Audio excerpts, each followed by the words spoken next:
Hi there, everybody. Welcome to the Daily 5.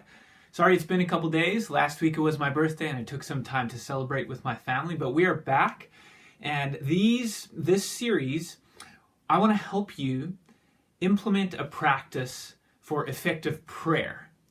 Now, this is not the only way to pray, but we're using the Lord's Prayer as a blueprint to help you use it as a grid for your time of daily prayer. And in a time like ours, prayer has never been more important. So here's the line we're going to focus on today. This is verse 10 of Matthew 6. Your kingdom come, your will be done on earth as it is in heaven. Now in the line just before that, Jesus told us to pray that God's name would be hallowed or would be worshipped as holy. Now that's a broad concept. Now he narrows it down and he gets a little more specific. How is it that God's name is revered and worshipped as holy? Well, we are told to pray that the norms of heaven would become the realities of earth. There are certain modus operandi in heaven that we should pray more and more become realities on earth. And there's two norms that he refers to. He says, your kingdom come. Now God's kingdom is his dominion and his rule. Here's the first heavenly norm that Jesus wants us to pray becomes an earthly norm, that God is served as king. Now it's not the case that God is not king on earth, and so we're praying that he becomes king.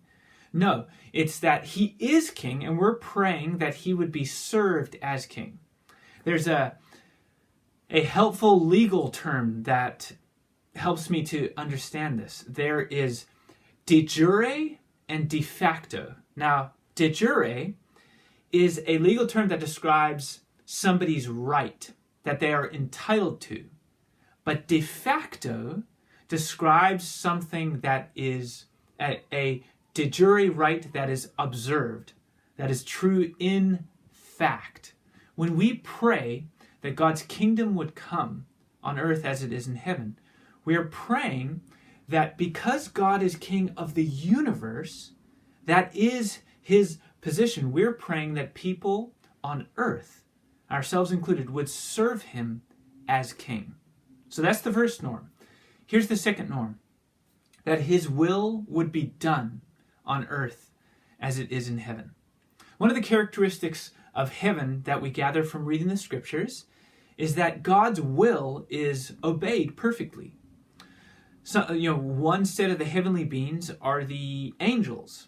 And one thing we learn in the scriptures about the angels is that they carry out God's will. God gives them a task, whether it's a message to bring to somebody on earth or it's a judgment to carry out. Whatever it is, one of the characteristics of angels in heaven is their obedience.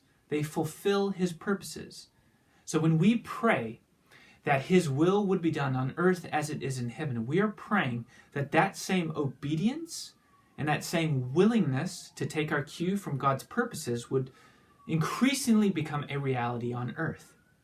Now, our minds might go to, God's rules must be observed. God's purposes and his will are so much bigger than just rules to be observed.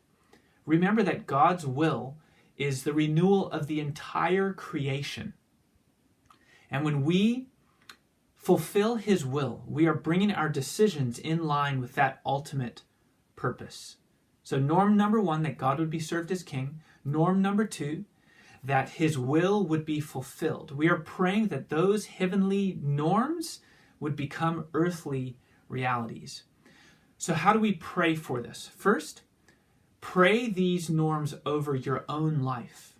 Pray that God would be served as king in your own life, in your own decisions, in your own heart, that you would give him preeminence and that royal final word place in your own heart. Second, we pray it over our lost friends and family, that people who don't yet serve God as King, serve Jesus as Lord, would come to know him and serve him like that. And third, we pray it over our world, that the nations of the world would come to observe what is normal in heaven, to serve God as King and to fulfill his purposes.